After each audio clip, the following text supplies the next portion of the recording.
কিরে বন্ধু, মন খারাপ করে বসে আছো, কিছু হয়েছে নাহি? আর কইস না বন্ধু, আমাকে কেউ দাম দেয় না। তোক দাম দেয় না? কত চাস? মানে মানে তোর দাম কত চাস? আরে বন্ধু, ওই দাম না তো, কইতেছে আমাকে কেউ মূল্য দেয় না। তোর কত মূল্য? কিছু বুঝলাম না। তুই কত মূল্য চাস তাই ক, আমি তোক মূল্য দিমু। আরে দোস্ত, এটা হেই মূল্য না তো। তাইলে মানে আমাকে কেউ গনি না। তুই 10, 20 নাকি 30 গোনার জন্য তো একটু সংখ্যা লাগবো। আরে ভাই, আমি তোকে যেটা বুঝাইবে চাইতেছি ওটা তুই বুঝোস না কে? কি বুঝাবে চাস তুই?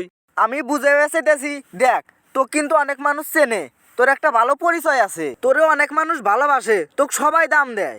তোর মতো আমাকেও ভালোবাসে না, সবাই চিটার বাটপার করে খেদে দেয়। জীবনে কি হচ্ছু? মানে মানে জীবনের দাম পাওয়ার জন্য কি করছু? কিছুই না। আচ্ছা, তুই যদি ভাত না খাস তাহলে কি তোর খিদা মিটবো? না আর যদি পানি না খাস তাহলে কি তোর পিপাসা মিটবো?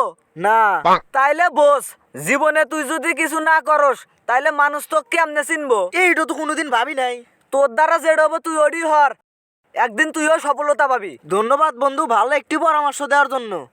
আল্লাহর সৃষ্টির শ্রেষ্ঠ জীব তুমি, নিজেকে গড়ে তোলো সব থেকে দামি।